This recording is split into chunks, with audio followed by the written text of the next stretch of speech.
I remember giving offers to the various interns, and we gave some people X, some people Y. It was all within a range, right? It was within 74 to 79K annually. That was like, I graduated college, that's what I make.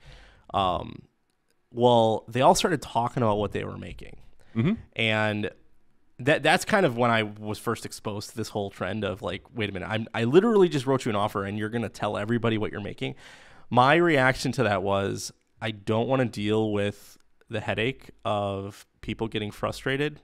So every single offer I wrote after that standard was right in the middle.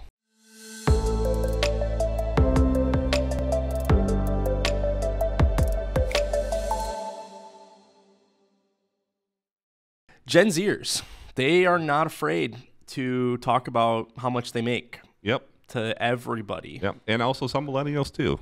Yeah. I know I'm definitely in that camp of, being open. Yeah. Yeah. With respect, I should say. It seems like Gen Z is doing this because they're hoping for better pay. Yeah. Right?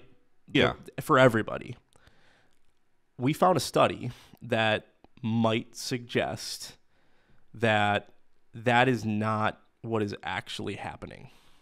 Or it's not happening it's not having the exact effects. Like, because there is some of the pay inequality is at least getting minimized, but it's not to the benefit of everyone. Yeah. The Harvard Business Journal conducted a study where they essentially found out that when you implement salary bands, or you essentially flatten salaries, it results in better pay equality for the lower performers, or the people that maybe didn't understand how to negotiate their salary. Like, some people do directly benefit from this, but the higher performers, the ones who, the 1%, right? The people that are like highly exceptional at their craft and they command a higher salary. Or just going above and beyond. They generally have to take a pay cut to compensate for it. And again, it goes back to the whole model of, I only have a bucket of money. If I got to pay this person more, it means I got to pay this person less. Yeah.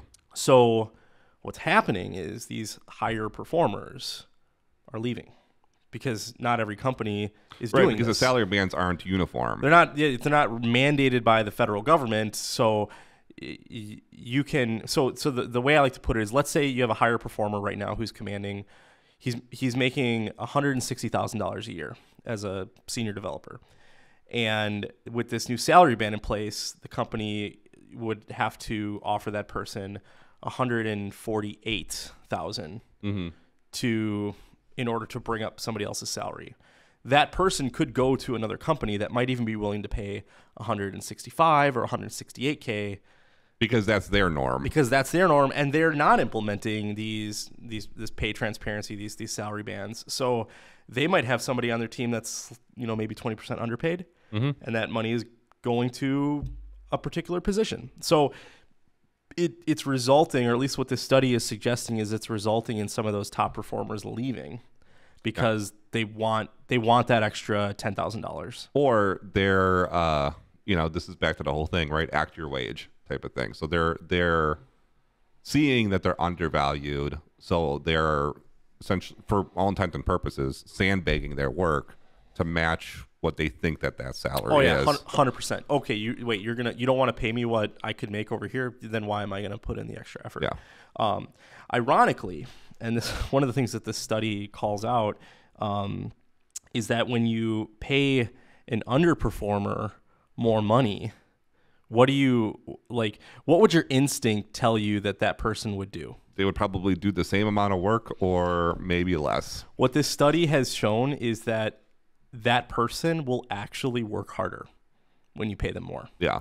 Because they feel like they have to justify their salary. There's like oh man, you're paying me that much? Oh, I better... Yeah, I better step up my game. Yeah. Yeah.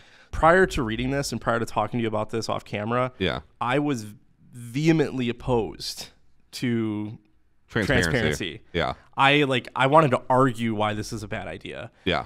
But after studying it more, I've pretty much come around. Like I genuinely believe that despite a couple of the high performers leaving, it is a better system all around. Yeah. And not to say that it's perfect in any which way. Yeah. But, in terms of the equality, or at least, not every, I think we see this right now, like in sales industries, right? And the analogy is, are you going to go to a dealership and you're going to haggle for the price of your car, or are you going to go to CarMax and then you're just going to get a uniform price? And there's no negotiation. It's just in and out. It's a transaction at that point. Yep. And I can see that being desirable for a lot of individuals of like, I don't need to fight. Not everything that I do in my life is battle.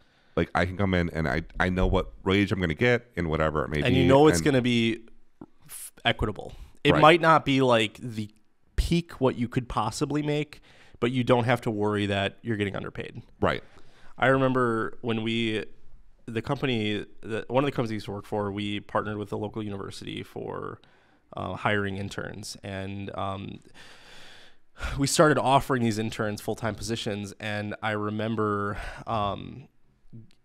giving offers to the various interns, and we gave some people X, some people Y. It was all within a range, right? Mm-hmm. It was within 74 to 79K mm-hmm. annually. That was like, I graduated college, that's what I make. Well, they all started talking about what they were making. Mm-hmm. And that's kind of when I was first exposed to this whole trend of like, wait a minute, I literally just wrote you an offer and you're going to tell everybody what you're making. My reaction to that was, I don't want to deal with the headache of people getting frustrated. So every single offer I wrote after that standard was right in the middle. I'm not dealing with this. So in that, again, maybe that wasn't the right approach, but it created confusion and chaos in the workplace. And rather than arguing with people and ultimately making probably some people unhappy with mm-hmm. my response, I just decided from that point on, this is the offer we give new hires from this college. If you don't like it, too bad. Yep. And it worked. We didn't lose anybody over it, and I think ultimately everybody felt better that they weren't getting cheated out mm-hmm. of money. So my knee-jerk reaction to that, I think, is in line with what, and that was 2 years ago. That's in line with what this study has basically revealed. And all of those people that we gave that flat fixed offer, they're still they're happy. They're not upset. Now their pays have fluctuated since then because we didn't have those fixed salary bands as much. Yeah. But at least raises is a whole nother conversation and all this. Yeah. But at least at the onset, we got rid of all of the confusion and chaos by just saying this is the offer we give new college grads. Yep. So overall, I think it's a good thing. And ironically, the one area that it's supposed to storm. Jeez. It's supposed to storm, and then it's supposed to turn into snow. That, you couldn't hear it on the camera, probably, but... Or feel it on the camera, for sure. That made my heart move. It was a giant, multiple thunder booms. One of them felt like it was, close. Really close. My heart kind of... Whew. It's electric. I actually was about, maybe when I was 15, I was in a basement. You know how basements have those little windows? Yeah. There was a tree right outside that window, and I was playing Quake or something, and I saw these pink balls hit the window, and I thought the neighbor kid was hitting our window with a paintball gun. It was lightning. Little pink balls, oh yeah, just the sparks, whatever. Just hitting and then we went outside. The tree was on fire and it was cut in half. And I've never, and we're maybe 20 feet away from it. It was crazy. But yeah, the only thing that stopped those little electric balls from hitting my brain was a tiny little glass window. That's funny. Also the right is if you do get struck by lightning, you're actually more likely to get struck a second time. Because you're like charged. Yeah, like something changes in your chemistry. There is a and this is all getting edited out, I know, but like the owner of Saz's, Yeah. he got struck by lightning twice. Like in the same day. No, in 2 different times. Oh, like it like long term affects your body. Yeah. Chris, we're gonna die. Yeah. Man, that's freaked the crap out of me. All right, so back to the conversation at hand. The study would suggest that overall that's a positive effect. And that's what I was gonna say. Ironic. So the one thing you would be worried about with all of this is I'm paying an underperformer too much. Mm-hmm. The study actually shows that underperformer they're gonna step up their game. They're gonna do better. Yeah. So, and I've experienced this firsthand because there have been people that I've worked with who have sort of demanded pay increases, and I remember talking to my boss, and I would say, look, they might not deserve this according to how you would measure success, but the cost to replace them is more than what they're asking for. Just give them what they want. Yeah. And reluctantly they're like, okay, but they better step up. And what's funny is they did. Yeah. Without even me saying anything, it's like all of a sudden when you pay them what they think they're worth, they start to act their wage. I hate that phrase though. I know. They really do. They feel like, okay, you appreciate me, and now I'm gonna appreciate you back. And I know we said in past episodes, like the whole act your wage is a bad thing. Like I'm not advocating for a person to underperform because you're underpaid. I think that is unethical. That's the wrong way. It's the wrong way to do it. Yeah. But if an employer is willing to pay you what you think you're worth, it generally does result in that person being happier. And when you're happier, you perform better. Yeah. We all agree that the flattening the pay and like getting rid of the extremes, right? Yeah. That's a good thing. Yeah. But you still want to incentivize performance. Like you don't want to completely decouple performance and pay. Yeah. So what's interesting is in this same review that we have here, in the end, they're talking about hockey players, right? Yeah. So they, it sounded like their salary, it seemed like based on how the article wrote it was, their salaries were secret for a while, and then they became transparent. And what then they realized is the way that you got a higher salary was we had to make more goals than assists. Yeah, forget like defense. You had to be, forget defense. Like you're going to be pure offense. And then what they found out is then they started having higher scoring games, which sure, like maybe that was what the desire was. Who knows?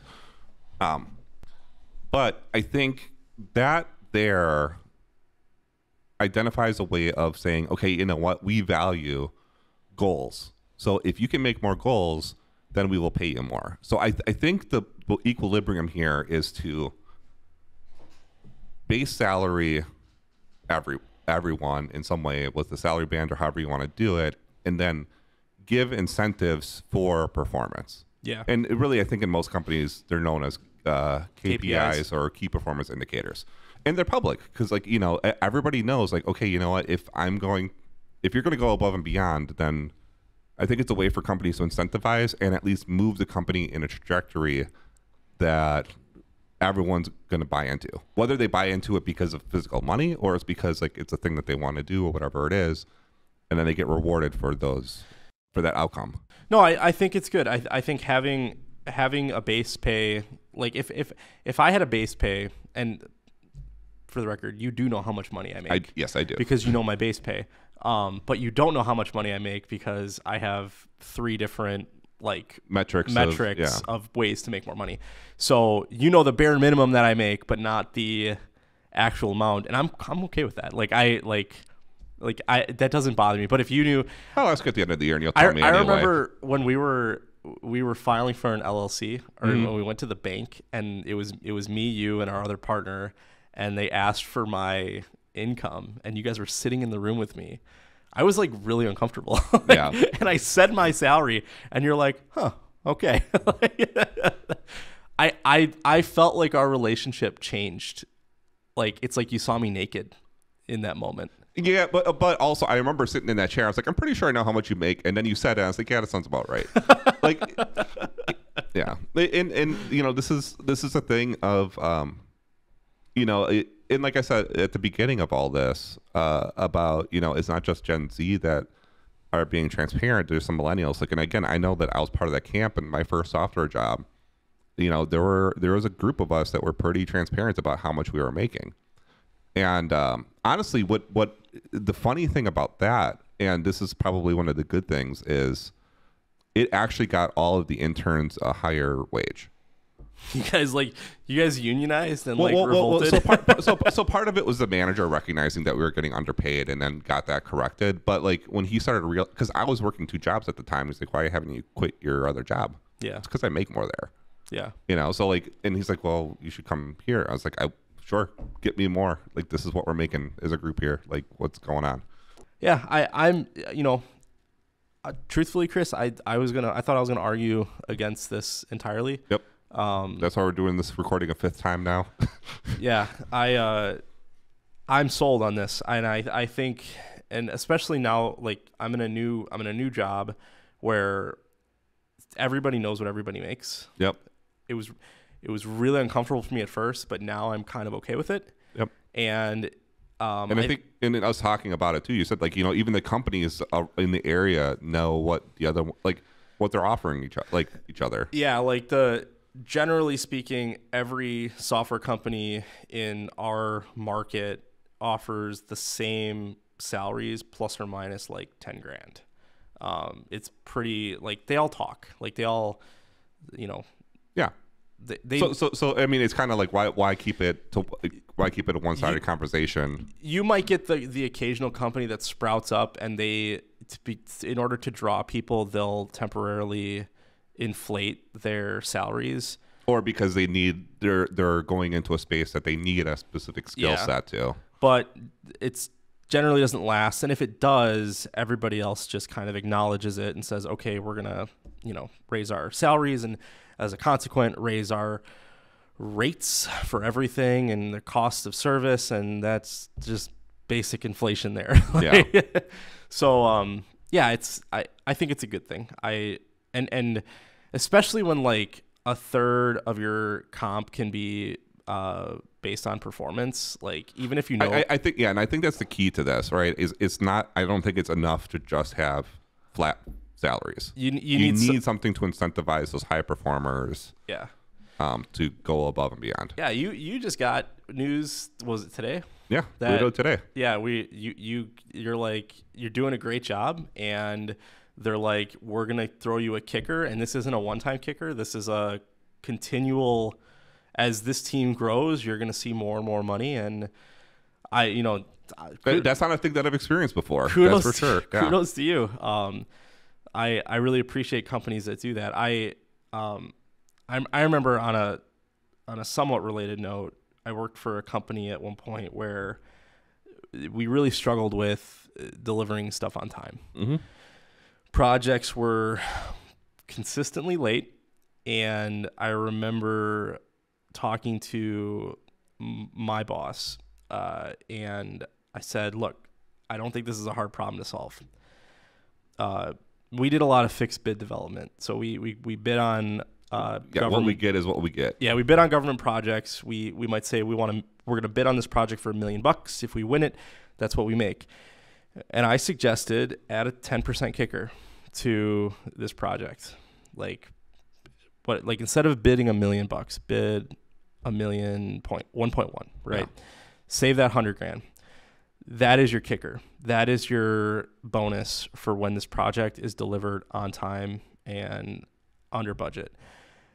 And be transparent with the team about it. Be like, it's got to be complete. It's got to be good. The client's got to sign off on it, and it's got to be great. And then we have $100,000 that we're going to distribute. Yeah, which those are all measurable actions. Yeah. And on the flip side, if we go over, you got $100,000 to eat the fluff. To eat the fluff. And you can say to people, well, the reason you guys didn't get your bonus was because you went over, and we had to use that. And it could be a sliding scale. Like if it was like a week late, you'd have still a bonus, but it'd be less or whatever. Yeah. But that was my answer. I was like, this is not a hard problem to solve. Just financially motivate people to get work done. Which is funny because we've had this discussion about motivations. That's not how everyone operates. Like, I know I'm not traditionally a money motivated person, but as a collective group, it might, it might impact them differently. Generally, most people are, and even you, like, you're not financially motivated, but you were happy about that kicker that you got. Like, well, it's more about the recognition of it, right? Like, yeah. Sure, like that's a bonus, but it's like, oh no, like there's something that you're. If I were to doing tell right you that I value you dollar amount much, and I give you more dollar amount, whether you needed that dollar or what, you feel more valued, and that is a good thing. Yeah. Yeah. But yeah, I remember having that conversation with my boss, and he's like, "No, I can't do that. Like that, I'm not gonna do that. They're not gonna get the project done, and I'm gonna be out money." I'm like, "No, this is not a hard problem to solve. Like, when you have a team that they get paid the same amount of money whether they fail or succeed, there's no incentive to be Well, we can dangle a performance-based bonus at the end of the year, but those are never like that's an aggregate. Well, right? and it's never, you never know what it is. Like it was never, at least at the companies I worked at previously, because this is the first time I worked for a company where, like, I know the revenue and I know if I make this much money, I make this much. Everything's hyper transparent. Yeah, I see how much money my department's making on a weekly basis, and I know exactly where I am. I've never had that level of transparency. It's great. But yeah, like, we never knew that. So, like, going into the new year when we were thinking about bonuses, I never knew, like, sure, we might have made $8 million, but our expenses might have been $9, right? And we had so it's like, it's hard to convince people to work hard for a whole year for a bonus they don't understand and they can't really grasp. Like, that's really hard to do. Which, another thing too, like, bonuses should be paid out quarterly.